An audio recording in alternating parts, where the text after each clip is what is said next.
All right, so been doing way too many VTC actuators. There's a pile of them all on my bench with timing chains and guides and everything. So, gotta do something for a change. Gotta change it up. So I got a customer's complaint. Check and report brakes are done some 18 months ago. Since then, there has been brake noise that has been looked at by them, and customers told it was just built up of brake dust that was in the brakes.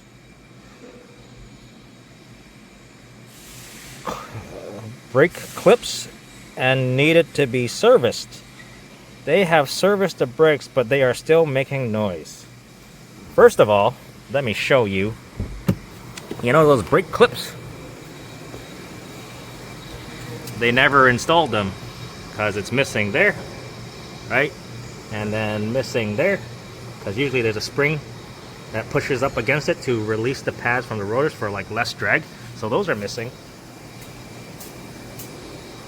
And then here on the front, they never put that spring clip back here either. So nothing to release the pad from drag. Same thing on this side. We'll go around on the other side.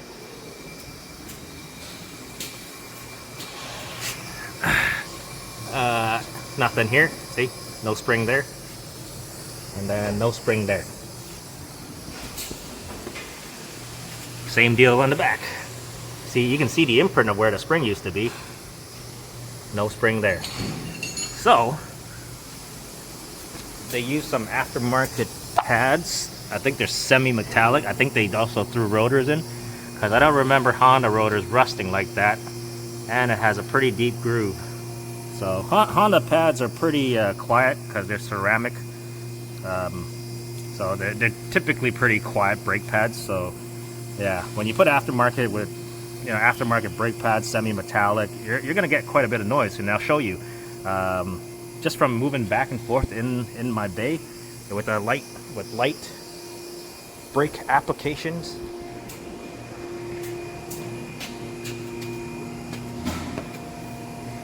Yeah.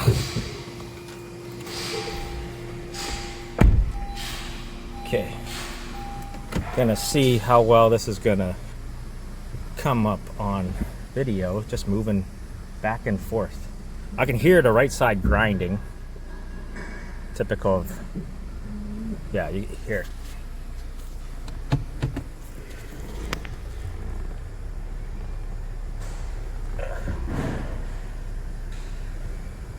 Oh, there's the squealing noise. I don't have to go very far.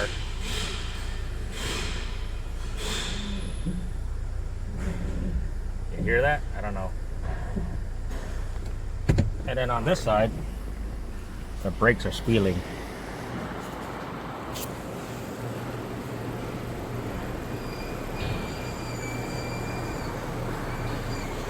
Yeah, so that can get pretty annoying.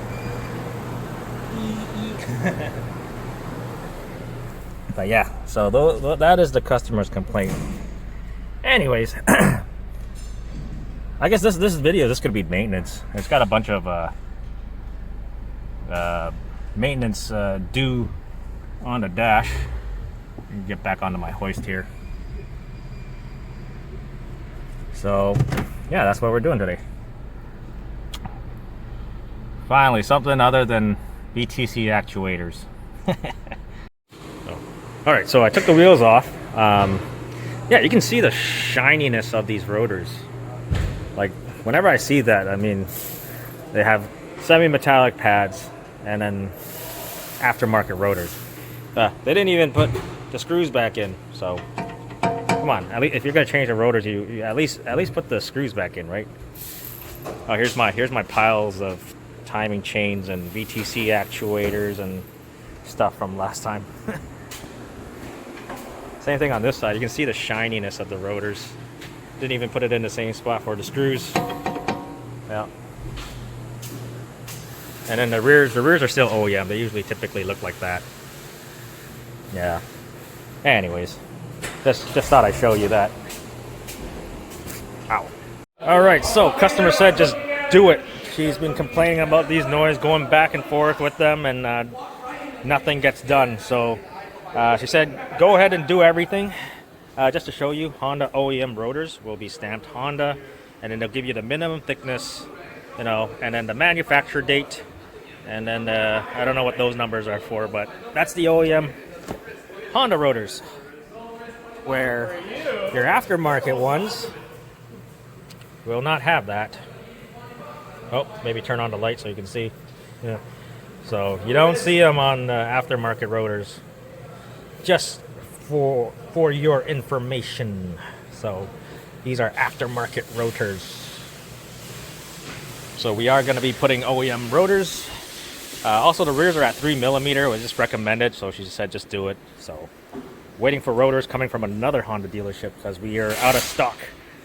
But yeah, anyways, next time if you want to know if they have Honda OEM rotors, they're actually stamped with the minimum thickness and the manufacturer date. So I might as well show you guys the aftermarket pad. They didn't even put a backing plate on this one, right? And then you can also see the amount of metal that's in there. I don't know how well it's going to show. You can see like a big, you know, right there. There's a big like piece of metal right there, right? And then yeah, I don't know, whatever they use in these aftermarket pads, I got no clue. I honestly don't know. Here's the other side. This one's been chipped. Just break apart. Here's the OEM one. You know, you get a backing plate. It comes with the springs on each end of it. Wait a minute, something's already not. One groove.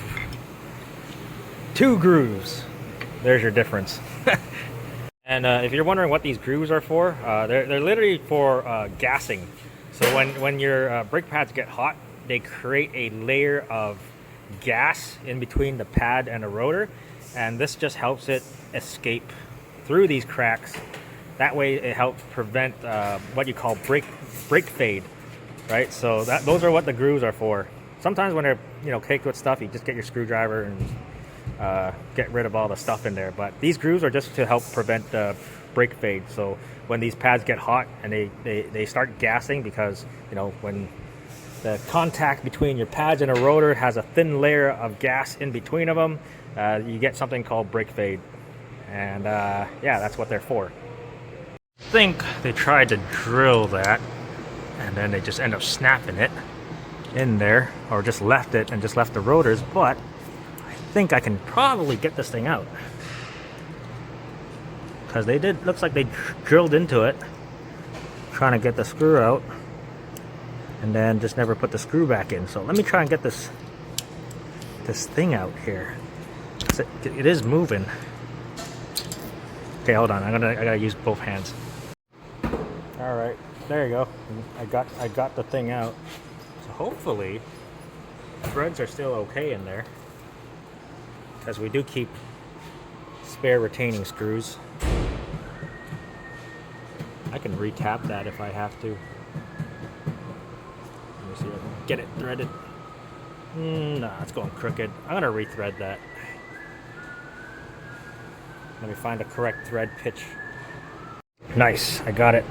Got it re-threaded with my thread chaser. And now we can actually put a retaining screw in this thing now. Oop.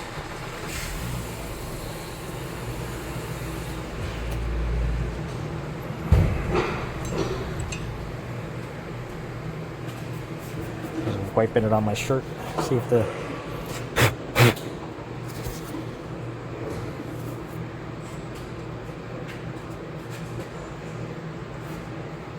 oh yeah, there we go. Now we can actually have a retaining screw holding the rotor on. There you go, we're golden. We actually got the retaining screw in, and it's tight. So let's see how the other side is. I wonder if they broke the other side too. I haven't taken the other side off yet. Your OEM brake pads come with new hardware. But not all Honda OEM pads come with hardware, just the CRVs, I think. And you also get a little package of moly grease for the contact area on the pads. right caliper bracket is in. That bracket gets 101 pound-feet of torque.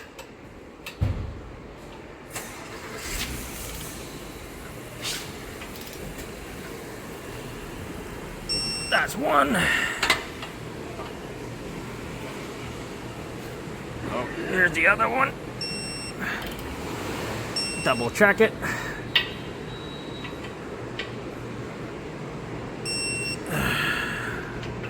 And there we go. That's torqued. So, if you're learning about brakes in your school or whatever you're doing, the square cut steel inside the caliper is what sucks the piston slightly back when you lift off the brake pedal. So that's what the job is. The job of the square cut seal is to seal, but also help pull the piston back slightly when you release the brake pedal, because that square cut seal flexes when you step on the brakes inside, that when the piston moves outwards, but that square cut seal also pulls that piston back up once you release the brakes, release the brake pedal. So that's what that does.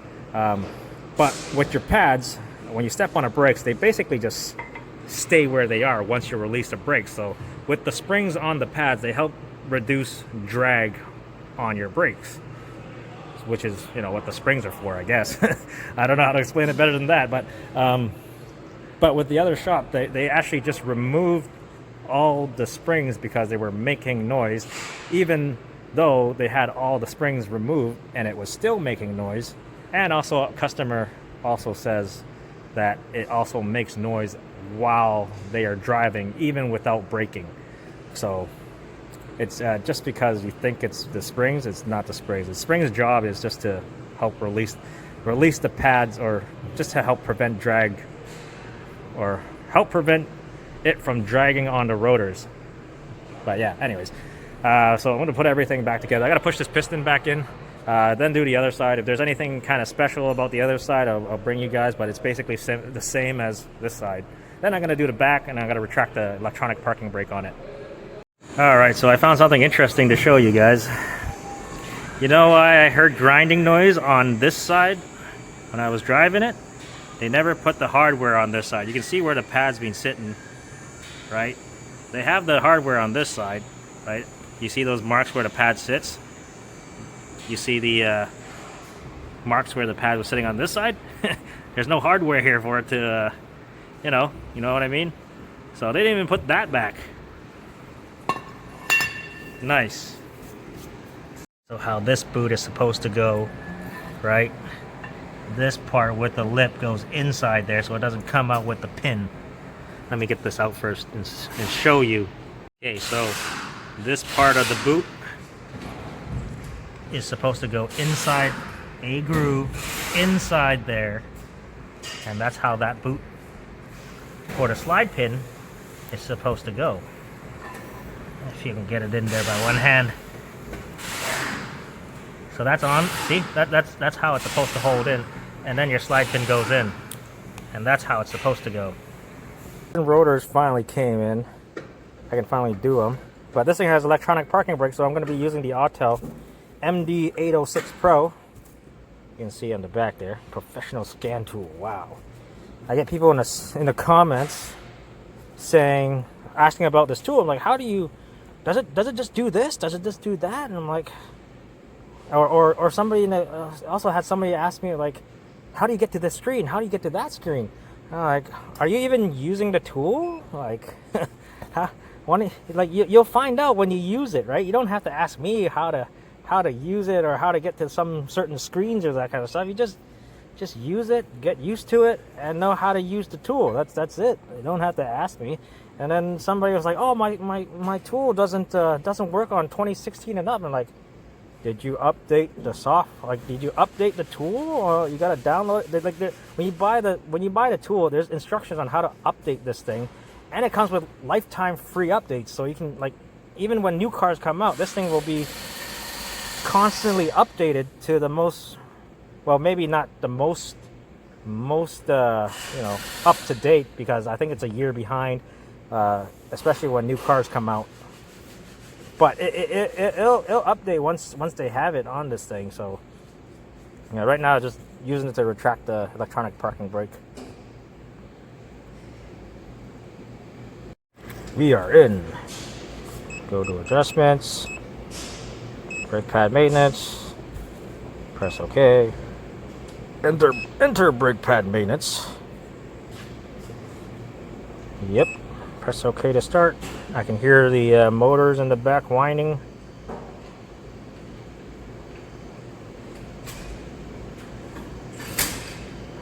Oh, there you go. It stopped. Press OK. I just leave the tool in here, and then I just shut the car off. And then when I finish the rear brakes, go back to brake pad maintenance mode, or back to normal mode. Okay, so I still don't get why they removed these spring clips on the pad. Not only the spring clips are removed, they also removed the backing plate on the pad here. So, see? Remove the spring clips, even the backing plate that's supposed to be on the back of this pad. So there's that backing plate on these pads are there to help prevent noise, or to help prevent vibrations. And, you know, removing them, and guess what? You're gonna get vibrations. Squealing, when your pads squeal, technically it's just vibrations of the pad, right? It's not because of the metal in the pad or the you know, rotor or whatever, but it's just there to prevent noise. And, you know, it shows how other people understand what things are there for, or what they're supposed to do when you see things like that. Like, are they new? Is that their first day or something? Oh, don't judge me. It's my first day. Sorry. I know. I'm Asian. I can do the Asian accent, okay? But yeah, anyway, this is a Honda OEM pad too, just to let you know. So, yeah, I can grab you one out of the new box and show you what they're supposed to look like. Here's what it's supposed to look like. Backing plate, spring clips. Same thing with the back, the inner pad as well. But if you're ever wondering, here's the OEM one. So the rear caliper bracket bolt gets 80 foot-pounds. And then the caliper bolts for those guys are 17.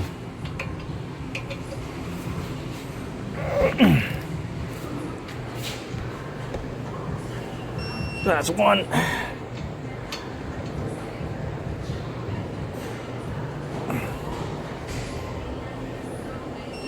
And then double check them.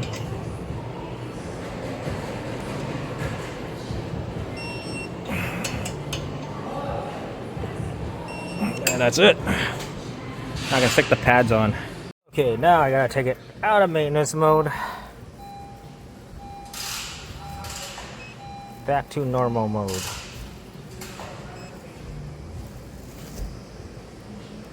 Yeah, it's going on. Going back there.